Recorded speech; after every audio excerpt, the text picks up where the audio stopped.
Welcome to the Rugby Oaks podcast. Sit back, relax, and enjoy the show with your hosts, Matt and George. George, long time no see, brother.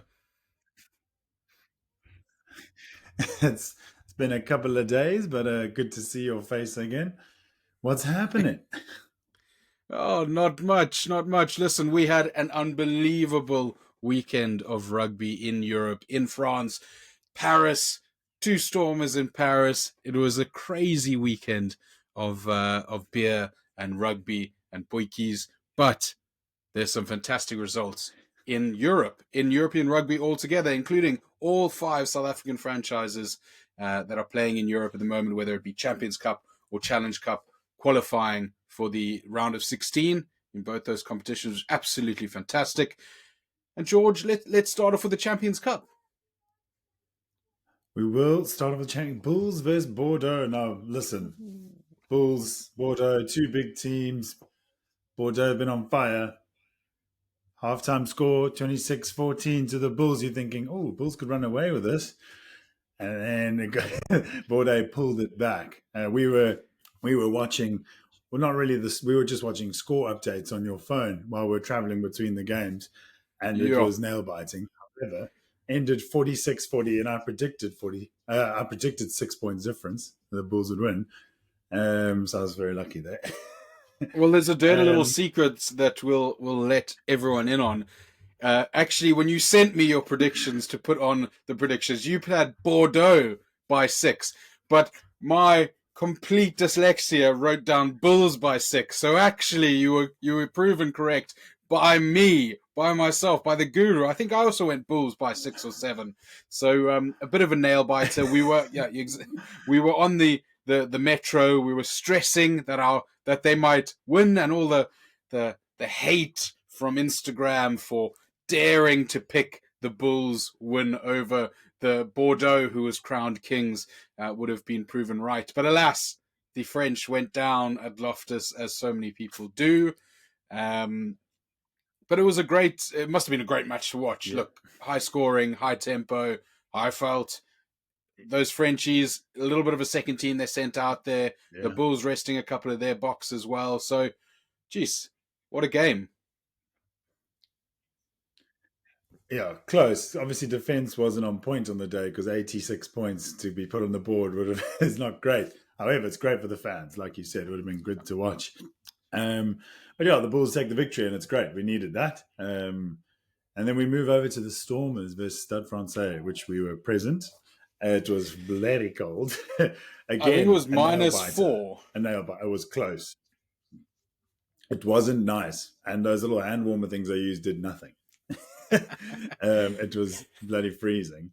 But it didn't help. And the cold beers you'd think would have helped, but didn't either. But yeah, again, close. 10-15 to Stade Francais at halftime. So you're thinking, can the Stormers put it back? And they did. In the end, they did. It was tight. 24-20. Wow. They did, despite a bit of a farcical period of play by the officiating. Couple of things to unpack there. I mean, look, we were watching it live. Rugby Championships was shouting. You were shouting. We were all sat together. The probably 10 Stormers fans all together. George dropping the P word. Rugby Championships turning around and pointing, saying he's right.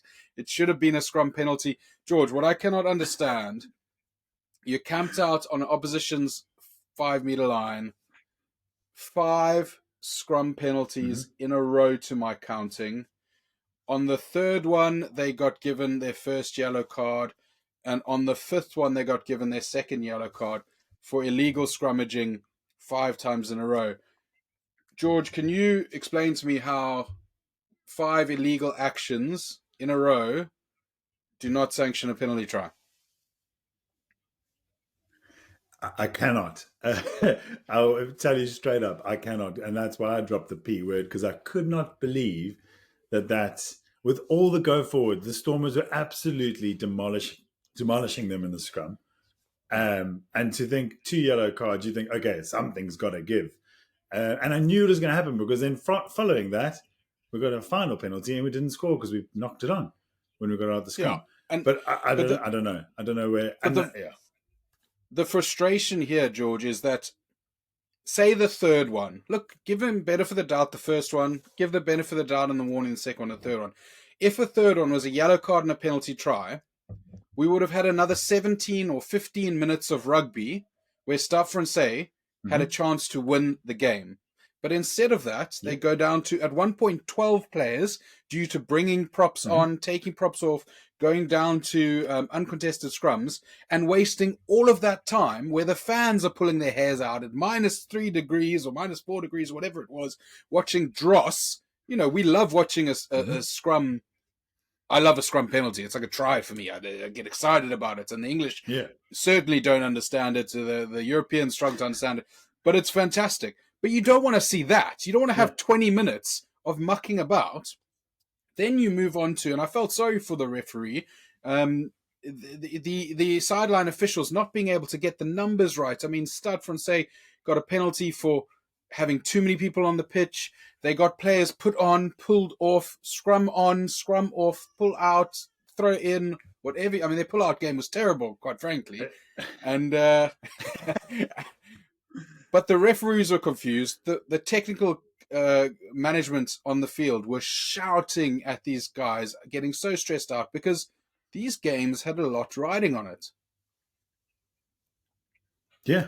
It was huge. There was a massive amount riding on it. And when you mentioned technical coaches on the side, how's that Stormers guy in his shorts and t-shirt? Still the hardest man in all of South Africa.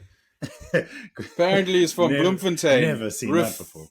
Refused to put a long sleeve trousers or a top or a beanie or anything. Just stood there. Sometimes he folded his arms, which I thought was a little weak to keep the warmth in. But most of the time he was just like that. Absolute scenes. Fantastic stuff. Well, look, George, and he got the crowd revved up. But and that's these little parts of the game where we can improve, where we can make it a better spectacle for fans, where we can make it more exciting, more dynamic by removing all of these complicated rules and just go penalty try. Other teams turn to give. I mean, we scored a try eventually anyway, so it would have been the same thing, but it was worse off for Stade Francais losing all those players and wasting all of our time on those scrums. Anyway, we move on, George. Champions Cup. Tick, tick. Bulls qualified. Stormers qualified. I've actually got here who they are going to be playing against, if you bear with me for a second. Stormers are going to be replaying La Rochelle in Cape Town. Bit of a replay from the pool match. Not quite sure why there's so many. I think it's 5 replays in the round of 16 from the pool matches, which is a bit probably concerning. If you're going to have a full European tournament, you want a little bit of diversity in the games, I would think. But look, it's a draw, right? So I guess they lose a bit of control. And we've got the Bulls at home to Lyon. Lyon are having a pretty tough season, so you think the Bulls can get the business done. Stormers, look, we've beat Stade La Rochelle, Stade Rochellais, sorry, as they're formerly known, once before, but it was a nail biter. Whether we can do it again, I'm sure, O'Gara is going to have some tricks up his sleeve coming back to Cape Town. They're going to be experienced in doing it. And look, hopefully the Stormers can get the business done. Moving on to the Challenge Cup, another exciting. Sure about the ice. Well, there we go. Another exciting weekend in the Challenge Cup. One of my favorite competitions, actually, because it's giving these teams that are struggling for form, like the Sharks, and struggling for budget, like the Lions and the Cheetahs, an opportunity, a platform to show what they can do. And pretty frustrating weekend, probably for South African franchises there. Cheetahs lost to Onyx in France. Onyx is not having a great season, so that's a real shame for the Cheetahs, although they got a bonus point enough to qualify as well. And then, of course, Sharks bouncing back nicely, starting to pick up a little bit of form with a 29-9 win over the Dragons. Look, it was always going to happen. Sharks are absolutely much, much better than the Dragons, but to be able to do it away from home and in such a fashion is nice to see. On the flip side of that, we've got a Welsh team going to South Africa and beating the Lions. The Ospreys 38-28. And apparently because I didn't watch it because we were on our way back and what have you. It was the last 10 minutes where the Ospreys scored and bounced back, something the Lions generally do at altitude. So that's a little bit concerning.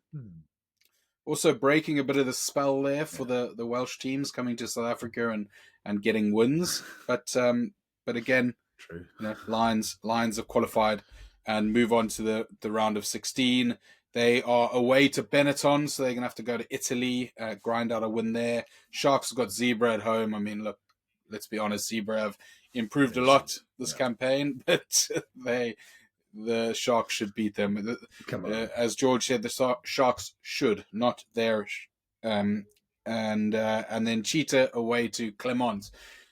I think it's going to be tough for the Cheetahs to go to a club like Clermont in France and get a win, but you never know with this Cheetahs team. They certainly have that kind of grit and determination to get things going.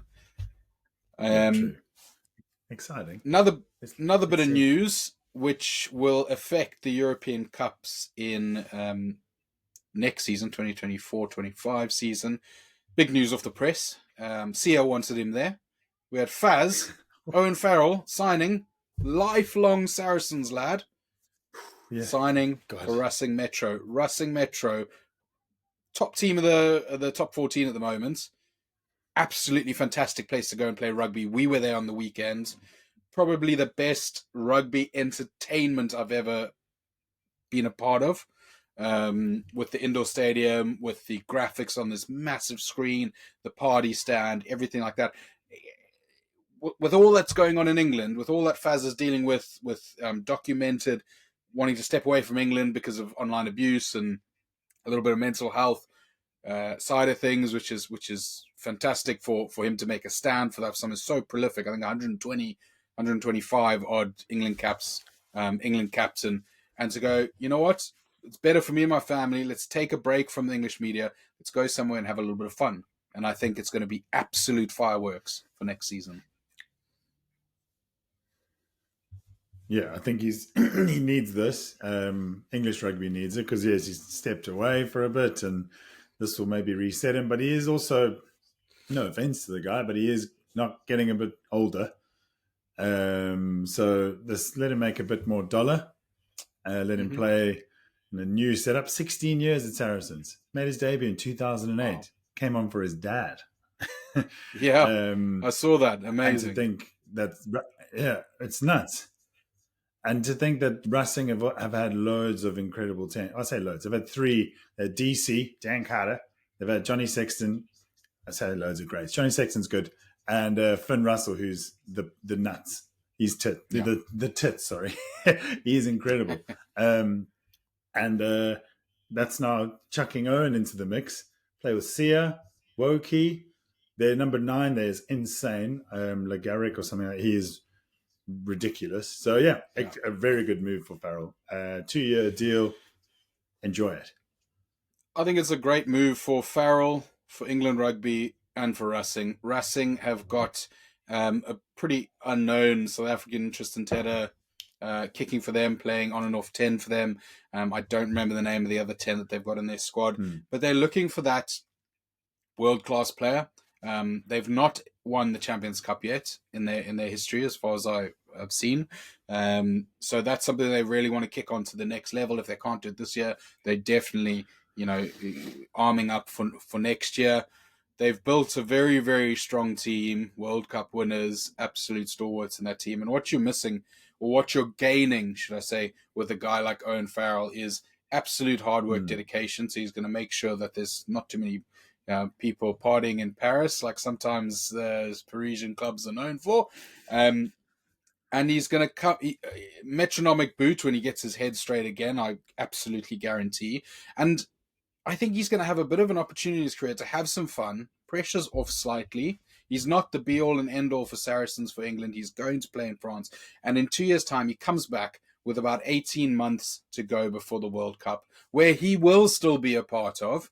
Whether we think he's going to start at the mid-30s or not, he'll be a part of that team. And it gives England enough time to bed him back into it. And I'm sure he'll be straight back to Sarries, straight onto the payroll, board of directors, Again, housing developments, whatever they give these guys over at Sarries, to finish off his career. And I think it'll be absolutely great for everyone involved.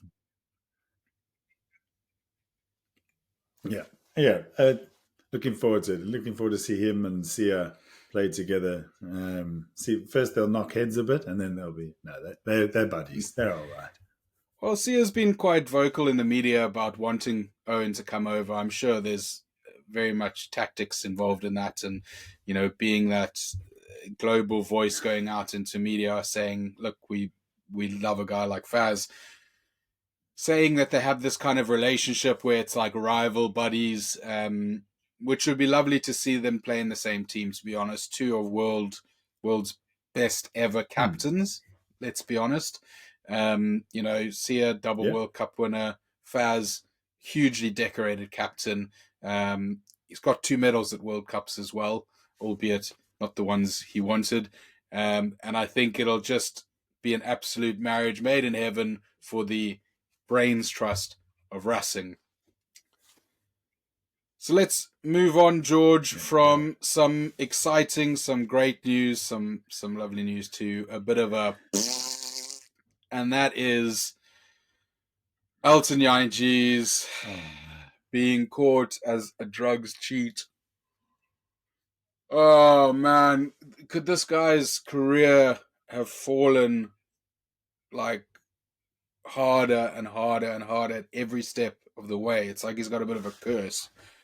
To go from one of the greatest ever Super Rugby players, statistically picked in the decade Super Rugby, decade 2010 to 2020, 20 team as the number 10, to be in finals, to being at a World Cup and winning a medal, albeit not playing very much, still scored a lot of points, to then just going off the boil, the allegations of this affair, I don't know the ins and outs, what have you. It was enough to send both parties out of the Bok camp, to then get called back into the Bok camp when we didn't have any number 10s, after playing Division 2 in France, good standard, but really, to then being dropped out of that for not being good enough, to then the drug in question, I've got it here, George. It is apparently for weight loss and asthma. Yeah, clenbuterol. Weight loss and asthma treatment, but also enhances stamina. Now, my understanding is there's a little bit of a grey area with this, because you can, if you suffer from asthma, actually get a sign-off to use drugs like this, but it's very, very difficult to get. So whether they weren't testing him in France or while he was playing D2 for all of that time, or it's a mistake or what have you, he claims his innocence. I mean, his social media has been full of the comeback story posts, which are looking a bit strange at the moment. But what a disappointment. Yeah, look, 33 years old, 4-year ban. He's not coming back. Well, he's not coming back to Springbok rugby. He can potentially go play D2 France or go play in Italy. But I guess I see why he was he's saying he's innocent, because there's a slight chance that it was in one of his supplements that he used, which was allowed. Who knows? It's not like he's juicing on steroids. The hate that flies around on social media for South African rugby players all being on the juice. And as we said while we were walking the streets of Paris, he was found out by by SAID, the South African Institute for Drug-Free Sport. He wasn't caught out in France. So he was caught out by South Africa. So we are doing testing. What's the rest of the world doing? Come on. Why is he not being tested? Welsh guys got caught out. But yeah, why is he not being tested in France while he's playing there? Why does it have to be South African anti-doping that finds him now? I had a bit of a deep dive on this, because I was like, everyone's going that only South Africans get caught doping and doing drugs. And I thought, you know what, I want to get a list of every single person that has been done for steroids or use of illegal substances. In fact, the list was, a lot of it was also was also recreational. About 33% of them are South Africans. So there's a case for what people are saying. The difference here is, firstly, most of those guys were playing overseas at the time of being caught, from what I can see, and what I try to work out. And secondly, like, we have so many rugby players, and there's barely ever high profile. We've got a few who got caught, again, claims his innocence, served his time. We've got Chili Boy Relapele, I think, got caught twice. We've got Elton. And then the rest of the guys that got caught, we're talking like serious fringe players here that are not anywhere near kind of international setups. You've, of course, got Australians. You've got Wendell Saylor. You've got, you can go and look it up. You can Google. There's a bunch of South Africans on there, but there's also a bunch of other countries on there. And what I'm trying to kind of make a statement is, the only time people seem to be caught out is by South African Drug Institute or International Drug Institute. I don't see anyone being caught out by their country's drug institutes, okay? Either none of them do any drugs, or there's some shenanigans at play. Who knows? But what I will say is, if anyone wants to go at the Springboks, you must know that every single international game, people get drug tested. Through that World Cup, both World Cups, all those players would have been allocated random drug testing, or be open to allocated random drug testing. Now, not every one of them might have got drug tested at the World Cup, like every other country, but they would have the same rigorous testing rules in place. So this is a non-issue for me. What I would want to say, and what we were discussing on the walk, why don't we, there's always spot checking. Maybe you did it. Maybe you did. What World Rugby can afford to, at the beginning of the tournament, the week before the tournament starts, drug test every player that goes to the World Cup. Drug test everyone. Why not? Yeah. Why does it have to be? And then prove that everyone at that World Cup is honest. Instead of pulling people after each game, it's clean. 2 people here, 2 people there. Just test everyone. Cool. You're done. You're clean. We move on. But we don't want to find out all the nitty gritty, I don't think. I agree. No, but it just boiled my blood that everyone loves to jump on the back. And it's not only in bloody rugby, they jumped on Drickus as well, but got his 50 clean sheet jacket before his big fight. I love to say that South Africans are juicers. It's ridiculous. Let's just take a minute to congratulate Drickus du Plessis for his epic win at the UFC. Yes, what an amazing thing for South Africa. We've got another world champion. The little country that could has got another World Cup in it, or world champion. And you know what? It's in physical dominating sports. And that's why people think we're on drugs. Because all we want to do is physically dominate people, because it's our culture to be stronger than you. I've had a conversation with a lovely woman from Durban in my office. And she was pulling her hair out because her grandson, who plays rugby in England at 9 years old, has told her he wants to quit rugby because the coach told him that she thinks he needs to stop scoring tries so that everyone else can have fun. And if you want that kind of culture, then you're going to get one World Cup every 40 years or however much you want. I mean, absolutely ridiculous. We're playing sport, and yes, sport is about having fun, but it is also about having a win or winning balance. And you know what? From a player who didn't score many tries in a pretty terrible sporting career, I loved being on a team with people who scored tries, because usually that meant we won. And then we got to go out for pizza or spur or whatever it was afterwards to celebrate winning, even though I was pretty crap. And that was fun.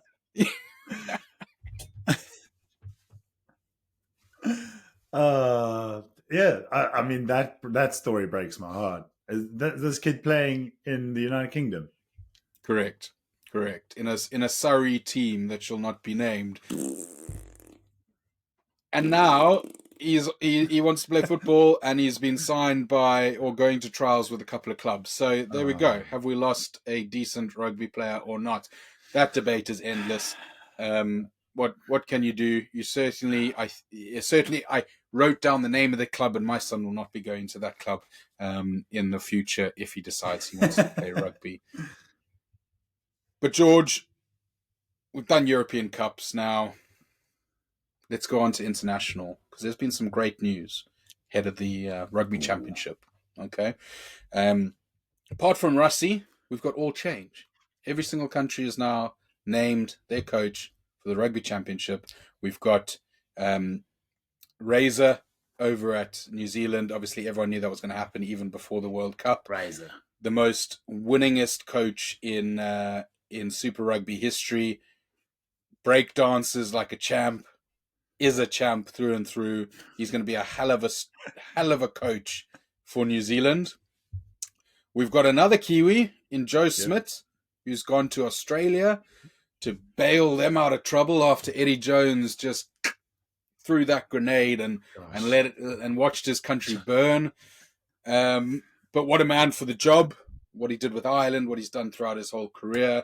Obviously knows New Zealand set up inside out as well, because they need that Bledisloe Cup, and that will really help to have a bit of inside scoop.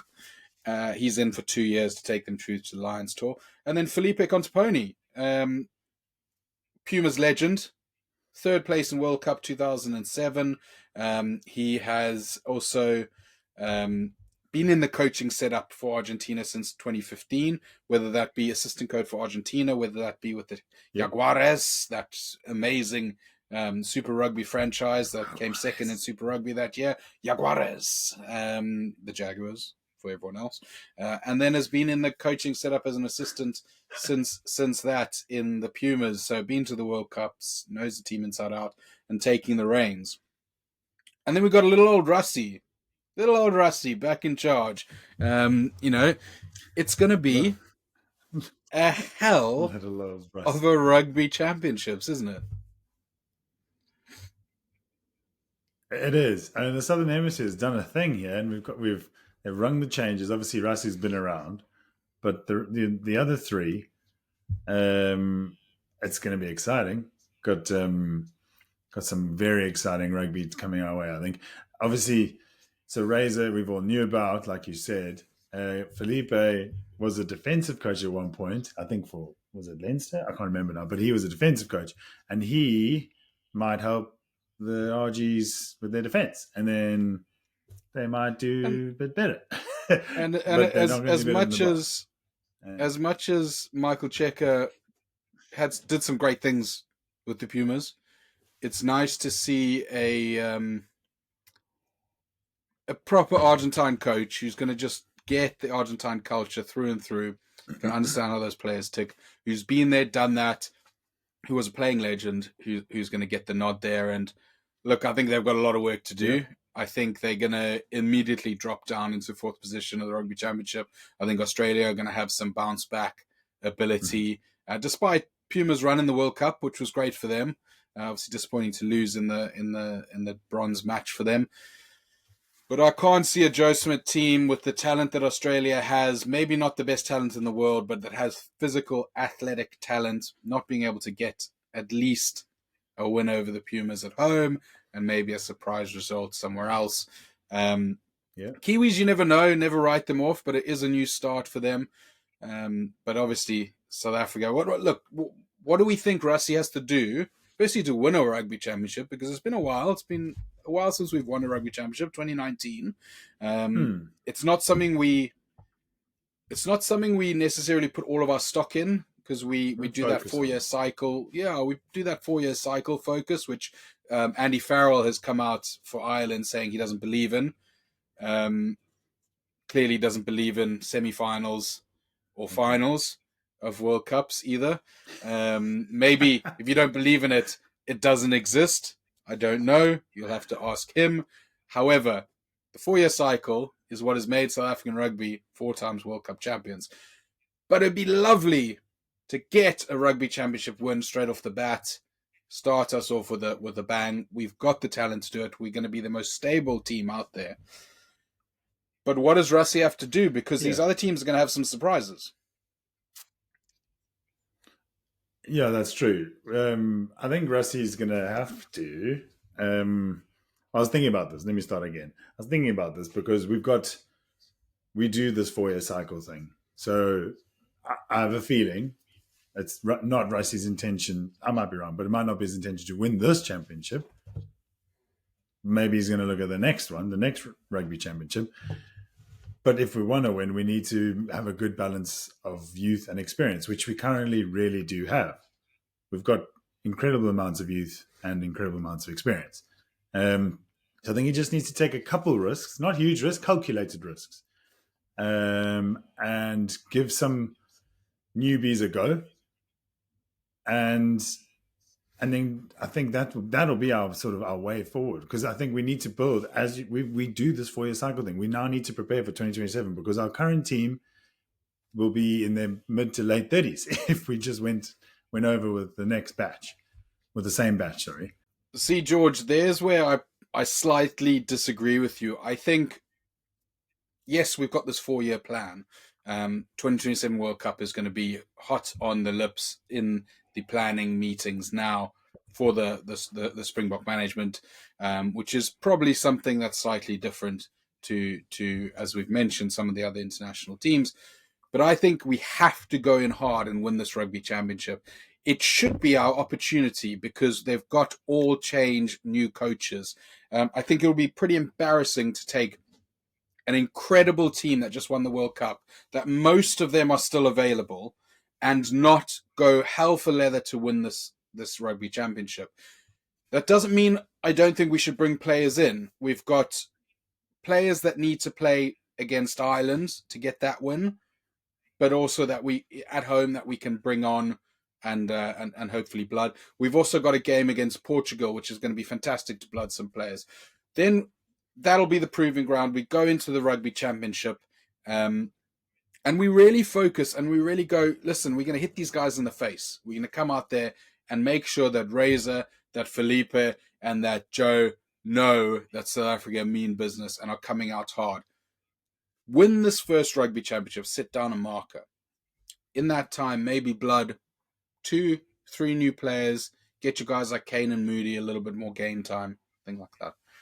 And then start focusing on the kind of reshape in year 2, year 3, and year 4. So slowly now, get us a Rugby Championship this cycle, because I think it's important every 4 years. We need to start focusing on at least winning one Rugby Championship. Make sure it's not so embarrassing. And while we've got the players to do it, that might be aging and might not be at the next World Cup, but can win us a Rugby Championship. Let's go in. Let's do it now. Let's get the trophy. Hopefully we can have blooded 1 or 2 extra players. And don't forget, there's a lot of players that are still under 30 that either didn't go to the World Cup. You look at Thomas du Toit, that are guys that are on the fringes that can be pulled in, who have the experience and yet are still development players. So it's not throw the baby out with the bathwater and get rid of all the guys over 30 and bring in all these guys who've never played before. We've got a bunch of moving parts and a bunch of fringe players that have got to have an opportunity to make the next step. You've got players like Hachiva at the Stormers, who needs an opportunity. Ruben van Heerden, who needs an opportunity. And a couple of guys around the league that should get that opportunity. You know, you've got guys like Mchunu with the Sharks, who has got 1 cap, who's a hell of a scrummager. These are not guys who you're just starting the new cycle fresh with. They've been in the system. You know, there's no reason why you can't trust them in an Ireland situation or a Portugal situation, or against Australia or the Pumas when we play the Rugby Championship. So you can get that mix of new people or fringe people into the cycle, as well as focusing on winning this Rugby Championship. And if we don't do it now, we give whoever it is 2 years, you know, whether it's the All Blacks or the Aussies or the Pumas, 2 years to start building on, you know, thinking they're the best in the world. Yeah, I mean, yeah, you make a good point. I would obviously want us to win every Rugby Championship until the next World Cup, but that's not part of the Bok plan. But let's see. I'm excited. This year of rugby, 2024, is going to be a hell of a year of rugby. I wish I could be in South Africa to watch us play Ireland, because that would be pretty cool. Last time we played at home there, I think was that when Pat Lambie took the butt to the face? Thank you, CJ. No, that So was I'm a keen for big them tour. to come back. Yeah, I'm keen for them to come back, and let's have a go. But yeah, I'm excited for the championship because it's new coaches, new everything. You know what's a bit worrying? Bloody All Blacks have already started training. Yeah. I mean, that's because Razor's just joined, but I've seen them all over social media sweating buckets, and you think, oh. Yeah. I mean, we're all still playing rugby, but yowza. Well, they need to do some work because Super Rugby isn't going to get them ready. Let's be honest. Super Rugby have just announced the signing of 2 old Welshmen as marquee players going across to play in Lee Halfpenny and Reece, someone or other, 30-year-old number 10 who doesn't get picked for Wales, going to play for the Highlanders. Dying league. It will continue to lose crowds and lose quality. And obviously, with us now playing in the north, as well as URC rising year after year, becoming a better and better competition, I think no one can now argue that we haven't made the right decision. But George, we're going to turn our focus onto the URC in a couple of weeks and a little bit more about the Springboks. Hope you've enjoyed seeing my beautiful face again after so short time in Paris. We really appreciate everyone who was watching and following along on the journey. We had a hell of a lot of fun. Shout out to the Stormers and the Stormers coaching staff, in particular Rito, who used to coach George, who was absolutely fantastic with us on the day. And shout out to the French fans who didn't kill us going out of the stadium after that loss. Remember, guys, subscribe on YouTube. Please subscribe to us on actually everywhere. Spotify, Apple. Just get ping. The Rugby Oaks podcast coming up on your phone. What better way could it be to start the day? We really appreciate everyone watching. See you next time.